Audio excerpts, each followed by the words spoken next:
Team के जाबाजों को उन मुश्किलों से निपटने में क्या कठिनाइयां आई होंगी, टाइम्स नाम नवभारत ने उसे समझाने की और समझने की कोशिश। आपको इसी से जुड़ी हमारी ये स्पेशल रिपोर्टिंग दिखाती है। पिछले 14 दिनों से मजदूर जो हैं वो टनल में अटके हुए हैं। जरा सोचिए, भारत जिस विज्ञान के दम पर, बड़ी बड़ी तकनीकों के दम पर आज पूरी दुनिया में जाना जाता है, उस भारत में आज मजदूर जो हैं वो अंदर जिंदगी के लिए जंग लड़ रहे हैं। लेकिन आखिर ऐसी परिस्थितियां क्यों हैं? क्योंकि भारत ने अब विज्ञान के लिहाज से अगर देखें तो हर हैवी मशीनरी का इस्तेमाल किया, जो हर संभव मदद हो सकती थी वो मदद पहुंचाने की कोशिश की। लेकिन आखिर परिस्थितियां ऐसी क्यों बन गई कि वहां पर जो हमारी रेस्क्यू टीमें हैं उन्हें बार बार अड़चनों का सामना करना पड़ रहा है। पिछले सिर्फ 3 दिन की बात अगर मैं करूं तो 3 बड़े ऐसे मौके रहे जब रेस्क्यू ऑपरेशन बहुत तेजी से चला, और ये रेस्क्यू ऑपरेशन जब तेजी से चला तो अड़चनें भी बहुत तेजी से आई, और उन अड़चनों ने कई बार इस बात के लिए मजबूर कर दिया कि इस पूरे रेस्क्यू ऑपरेशन को रोका जाए। और यही वजह है कि 14 दिन आते आते अभी तक मजदूर जो हैं वो सुरंग के अंदर फंसे हुए हैं। हालांकि ये बात साफ है कि मजदूर निकाल लिए जाएंगे, लेकिन सबसे इंपॉर्टेंट पहलू है वो जो रेस्क्यू ऑपरेशन के दौरान हमारी रेस्क्यू टीमें फेस कर रही हैं। तो मैं आपको आज बताने जा रहा हूं कि आखिर ऐसी कौन सी परिस्थितियां हैं जिसके चलते अड़चनें जब सामने आती हैं तो रेस्क्यू टीमों के हाथ पैर बंध जाते हैं। कितने मुश्किल हालातों में हमारी रेस्क्यू टीम, एनडीआरएफ की टीमें, बचाव दल की टीमें रेस्क्यू ऑपरेशन को अंजाम दे रही हैं, मैं आज आपको बताने जा रहा हूं। ये वो आप पाइप देख रहे हैं जिन पाइप्स को आज एस्केप टनल के तौर पर इस्तेमाल किया जा रहा है। और एस्केप टनल के तौर पर इस्तेमाल की जाने वाली ये पाइप वैसे दिखने में तो बहुत अच्छी है कि ये मजदूरों तक पहुंच गई, लेकिन वहां अंदर जाकर रेस्क्यू कर पाना उतना आसान नहीं। तो मैं आज अंदर जाकर आपको दिखाऊंगा क्या हालात होते हैं, किन मुश्किल परिस्थितियों में ये रेस्क्यू ऑपरेशन अंजाम दिया जा रहा है। मैं आपको अंदर लिए चलता हूं। देखिए, मैंने गार्ड्स पहन लिए हैं, गार्ड्स ऑन है, मैंने हेलमेट पहन लिया है जो कि वहां पर रेस्क्यू टीमों के जो सदस्य दल हैं वो पहनते हैं। और अब मैं अंदर जाऊंगा। ये 700 mm की पाइप है, इसके अंदर जाऊंगा और आपको दिखाने की कोशिश करूंगा कि हालात कैसे हैं। वो जो 3 अड़चनें आई, उन 3 अड़चनों के बाद क्यों रेस्क्यू टीमों के हाथ पैर फूल गए। मैं अंदर जाने की कोशिश करता हूँ। वैसे ये 700 mm की पाइप सुनने में तो लगता है कि बहुत बड़ी होगी, लेकिन मैं जब अंदर आने की कोशिश कर रहा हूँ तो ये मुझे पता चल रहा है कि इतना आसान नहीं है। देखिए, अगर मैं इस पूरी पाइप को दिखाने की कोशिश करूँ तो ये पूरा सरफेस ऐसा है जिसमें मेरी बॉडी जो है वो पूरी तरह से एक तरीके से मानिए कि अटक गई है। और इन परिस्थितियों में हमारे जो रेस्क्यू टीम के जवान हैं उन्हें रेस्क्यू करना है। मैं थोड़ा सा आगे आपको चलने की कोशिश करता हूं। देखिए, चलने की सिर्फ यही एक मेथड हो सकती है जो मैं कोशिश कर रहा हूं। इससे ज्यादा, क्योंकि ये 700 mm की पाइप है, जो सबसे बड़ी पाइप इस्तेमाल की गई है वो 900 mm की है। इससे थोड़ा सा रिलैक्सेशन जरूर मिल सकता है, लेकिन अगर आप देखें बिल्कुल जगह नहीं है। अगर मैं थोड़ा सा भी हिलने की कोशिश करूं, उठने की कोशिश करूं, तो शायद इससे ज्यादा नहीं कर पाऊंगा। और संभवतः जितने भी रेस्क्यू टीम के जवान हैं वो इसी कदकाठी के होंगे। तो आप समझ सकते हैं कि ये मुश्किल परिस्थितियां कैसी हैं।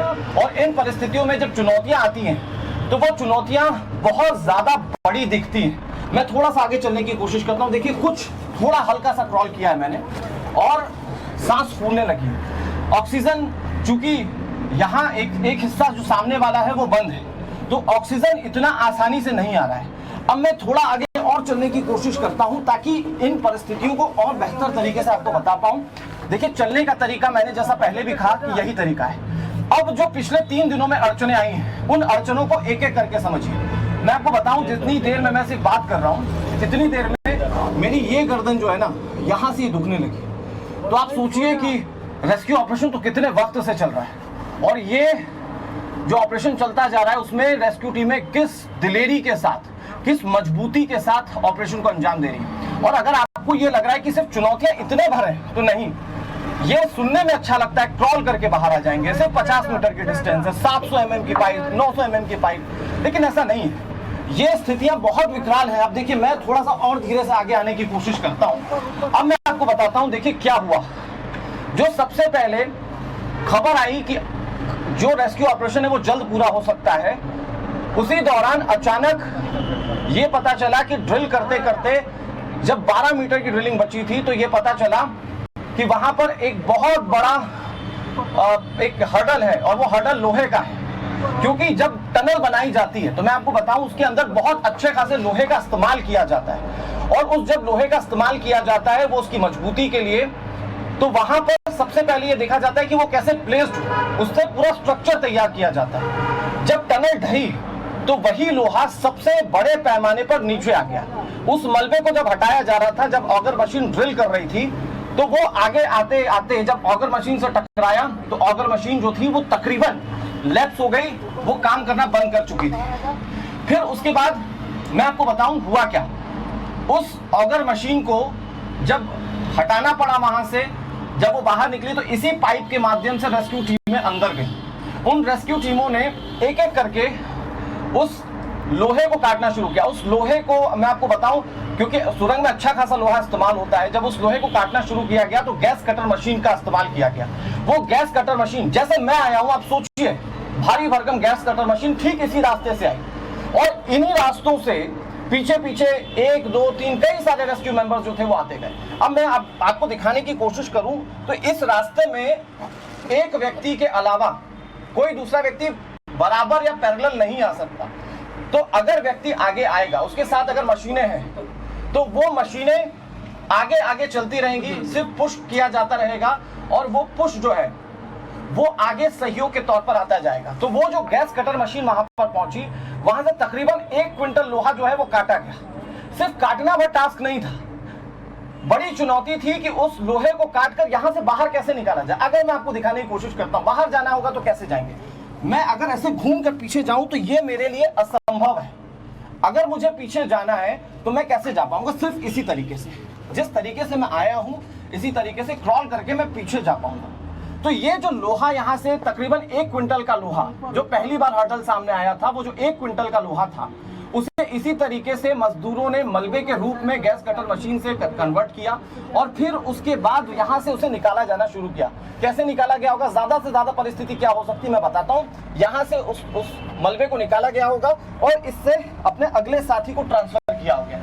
सिर्फ इतने भर की ही गुंजाइश यहाँ पर नजर आती है, और इन परिस्थितियों में आप सोचिए कि कैसे वो पूरा लोहा जो था वो बाहर गया, और जब ये लोहा पूरा बाहर चला गया तो उसके बाद अगली कोशिश थी कि ये जो पाइप्स हैं उसका दायरा और बढ़ाया जा सके। ये पाइप जो है वो धीरे धीरे उन मजदूरों तक पहुंच जाए जिन मजदूरों को आज सबसे ज्यादा जिंदगी की जरूरत है। आप सोचिए हमारी रेस्क्यू टीम है, हम लोग बात करते हैं कि अंदर फंसे हुए मजदूर क्यों नहीं निकल रहे हैं। हमारे मन में एक सवाल होता है कि रोज हम इस बात की चर्चा करते हैं कि आज निकल जाएंगे, कल निकल जाएंगे, लेकिन ये क्यों नहीं निकल रहे हैं। ये इतना आसान नहीं है रेस्क्यू ऑपरेशन। हर दिन एक नई अड़चन आती है, और उस नई अड़चन को कैसे पार किया जाता है। आप इस पूरे टनल के अंदर, इस पूरे पाइप के अंदर मैं जब मौजूद हूं तो आप इसके जरिए समझ सकते हैं हालात बहुत मुश्किल है। इसी तरीके से अंदर आते हैं, इसी तरीके से अंदर जाते हैं। अच्छा, ऐसा नहीं है कि सिर्फ गैस कटर मशीन आएगी या चंद लोग आएंगे, मलबा निकालेंगे और चला जाएगा, ऐसा नहीं है। यहाँ सांस लेने की भी दिक्कत होती है, क्योंकि आगे से टनल जो है वो कंप्लीटली बंद है, सांस लेने की दिक्कत होती है। तो कोई पीछे ऑक्सीजन लेकर भी चल रहा होता है। मुझे अगर पानी चाहिए तो मैं अपने किसी साथी को कहूंगा कि वहां से आप पानी दे दीजिए। सिर्फ इतनी ही गुंजाइश है कि मैं यहाँ से बॉटल लेकर सिर्फ एक पानी का सिप ले पाऊं। इन मुश्किल हालातों में जो हमारे रेस्क्यू टीम्स हैं वो लगातार ऑपरेशन को अंजाम दे रही हैं, और इस वक्त वो हर्डल, जो एक बड़ी हर्डल नजर आती थी जहां पर तकरीबन 1 क्विंटल लोहा फंसा हुआ था, उसे बाहर निकाल लिया गया है। लेकिन आप इससे अंदाजा लगा पा रहे होंगे कि ये रेस्क्यू ऑपरेशन कितना मुश्किल है। मेरे पास इसके अंदर आने का सिर्फ एकमात्र विकल्प है कि मैं इस तरह से रेंगते हुए आऊं, क्योंकि आप देखिए कि इसका डायमीटर कितना है। मेरे जैसा एक व्यक्ति इसके अंदर सिर्फ आ ही सकता है, उठ नहीं सकता। देखिए, मैं अगर उठने की कोशिश करूं तो इससे ज्यादा मैं नहीं उठ पाऊंगा। मेरा सर इतने से लगने लगेगा, क्योंकि ये इक्विपमेंट्स पहनना बहुत जरूरी है, और इन इक्विपमेंट्स के साथ जो रेस्क्यू टीम्स है वो आगे बढ़ रही है। ये मैं आपको बताऊं कि अच्छे खासे हैवी होते हैं, इनका भी वजन होता है। तो इन्हीं वजन वाली चीजों के साथ रेस्क्यू टीम जो है वो आगे बढ़ रही है। मैं थोड़ा सा आपको क्रॉल करते हुए, आगे बढ़ते हुए ये दिखाने की कोशिश करता हूं कि कैसे यहाँ पर रेस्क्यू टीम जो है वो आगे बढ़ रही होगी। देखिए, ये जो पाइप्स थी, ये जो एस्केप टनल बनाए जा रहे थे, ये पाइप्स उन मजदूरों के लिए एक बहुत बड़ा जीवन दायिनी हो सकती है, और इस पाइप के माध्यम से सारे मजदूरों को बाहर आना है। लेकिन जब रेस्क्यू ऑपरेशन बहुत तेजी से चल रहा था तो अचानक एक बड़ी अड़चन आई, और उस बड़ी अड़चन के बाद इस रेस्क्यू ऑपरेशन को रोकना पड़ा। वो अड़चन कैसे आई और उसके बाद रेस्क्यू टीमों के सामने क्या चुनौतियां थी, मैं आपको बताने की कोशिश करूंगा। लेकिन सबसे पहले इस पाइप को एक बार जरा ठीक से देख लीजिए। मैं आपको ये बताऊं, यहाँ पर इतनी भी जगह नहीं है कि मैं अपने हाथ को इस तरह से भी हटा पाऊं। बस ये यहाँ पर ये पाइप, और इतने पे ही काम खत्म हो जाए।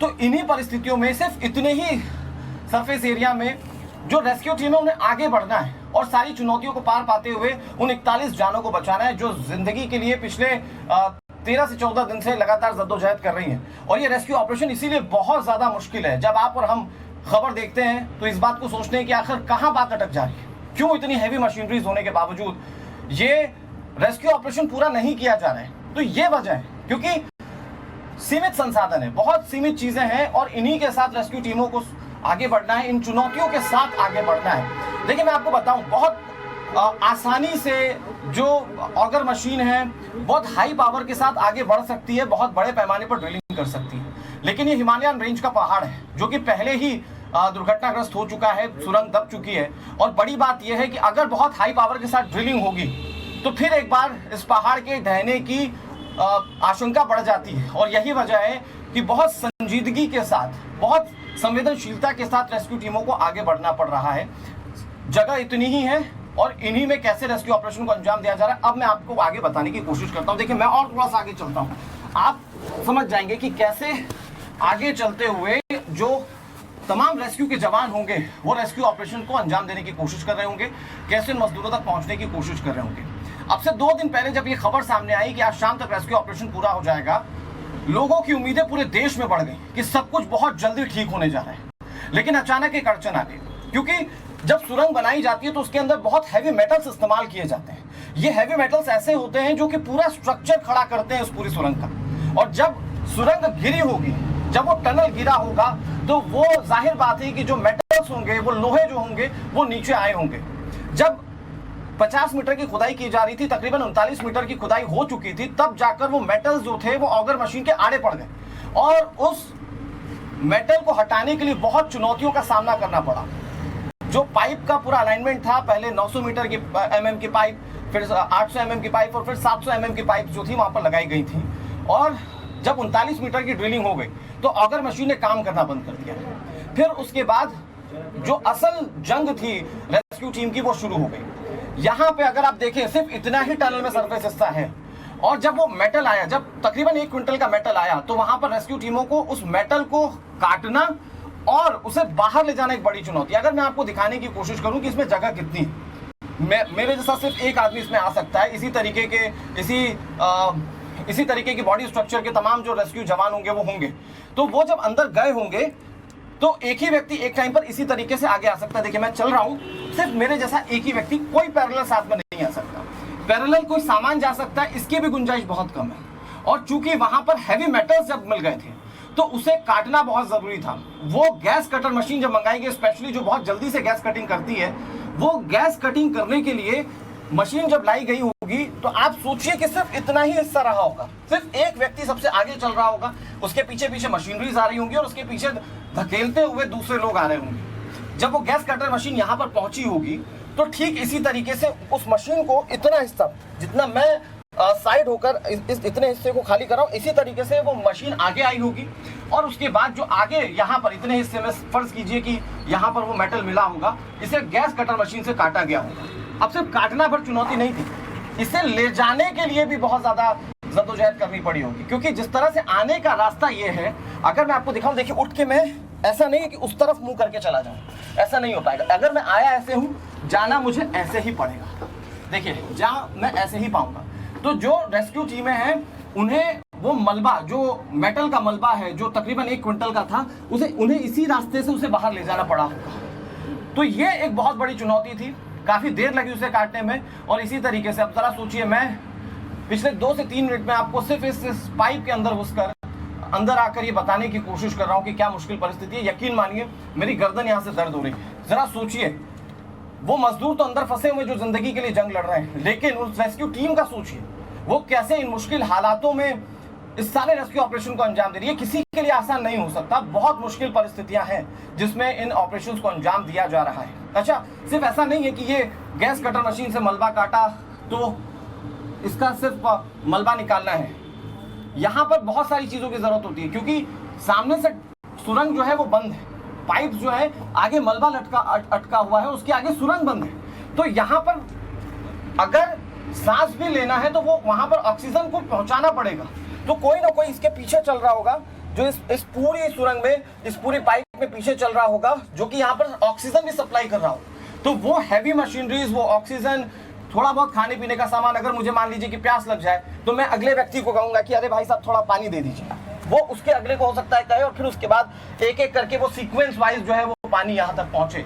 तो ये वो मुश्किल हालात है जिसमें कि रेस्क्यू ऑपरेशन को पूरा करने की कोशिश की जा रही है, और इन मुश्किल हालातों के बीच में आप समझ सकते हैं कि टाइम लग रहा है। तो ना सिर्फ उन मजदूरों के लिए भी बल्कि हमें उन रेस्क्यू जवानों के लिए भी कम से कम हेड्स ऑफ करना चाहिए कि वो कैसे इन मुश्किल परिस्थितियों में, लोग कह सकते हैं कि वो ट्रेंड हो सकते हैं, प्रोफेशनल हो सकते हैं, लेकिन यकीन मानिए इतने कम सरफेस में इस तरीके से रेस्क्यू ऑपरेशन को अंजाम देना ये बहुत मुश्किल है, बहुत बड़ा चैलेंजिंग टास्क है।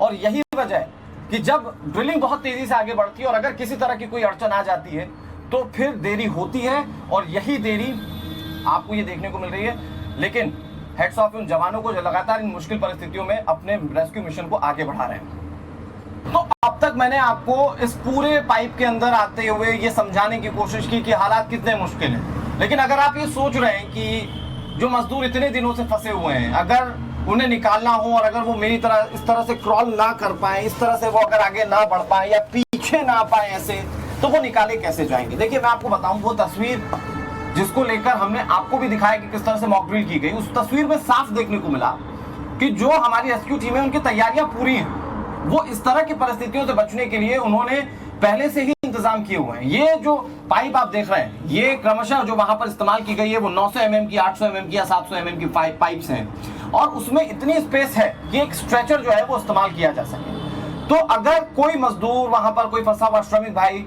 अगर वो इस तरह से क्रॉल करने की या आगे बढ़ पाने की, पीछे बढ़ पाने की स्थिति में ना हो, तो रेस्क्यू टीमें क्या करेंगी, दरअसल इसके अंदर एक स्ट्रेचर लाया जाएगा, उस स्ट्रेचर पर उस मजदूर भाई को लिटाया जाएगा और किसी रस्सी के माध्यम से उन्हें खींचा जाएगा। देखिए मैं अगर इसको बताऊं आपको कि ये इस पाइप के अंदर अगर मैं कितना क्रॉल कर पा रहा हूं या कितना चल पा रहा हूं, कितनी डिस्टेंस कवर कर पा रहा हूं, बहुत मुश्किल है। अगर मैं इसमें 2-3 मीटर भी अगर ट्रेवल करना चाहूँ, देखिए अगर मैं 2-3 मीटर भी ट्रेवल करना चाहूँ, यही एक मार्ग रह जाता है, यही एक रास्ता रह जाता है। मैं आगे आऊँ या पीछे आऊँ, और मैं अगर आगे आऊँ तो इस तरह से, ऐसा नहीं कि मैं बहुत कंटिन्यू चल पाऊंगा, ऐसे में चलूंगा, कुछ डिस्टेंस ट्रेवल करूंगा, थक जाऊंगा और मुझे रुकना पड़ जाएगा।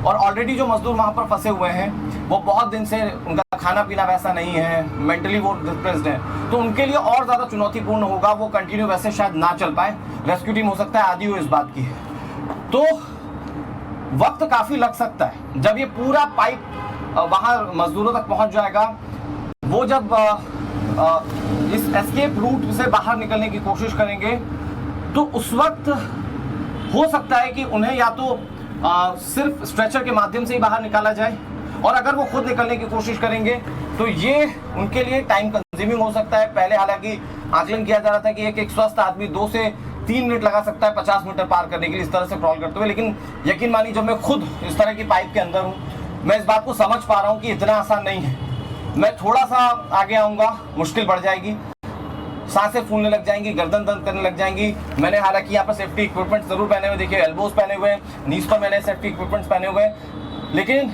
मजदूर उसके साथ, उन चुनौतियों के साथ आगे बढ़ेंगे। और हो सकता है कि अब इसमें टाइम लगे, क्योंकि 41 मजदूरों की संख्या अच्छी खासी है, तो वो 41 मजदूर जो है वो एक एक करके बाहर निकलेंगे, और फिर उसके बाद रेस्क्यू टीम जो है वो वहां पर मुआयना कर लेगी और वो भी एक एक करके बाहर निकलेंगे। तो जब ये टनल के अंदर ये जो एस्केप रूट बनाया जा रहा है, ये बनने में जब टाइम लग रहा है, तो यकीन मानिए निकलने में भी मजदूरों को टाइम लगेगा। और जब वो निकलेंगे तो उस तस्वीर का इंतजार तो पूरा देश कर रहा है, वो सबके लिए खुशी वाला पल होगा, क्योंकि आपने देखा कि किस तरह से देश भर में प्रार्थनाएं उन मजदूरों के लिए की जा रही है। उनके अपने, उनके परिजन कई दिनों से सिर्फ इस आस में है कि एक बार उनकी झलक दिख जाए।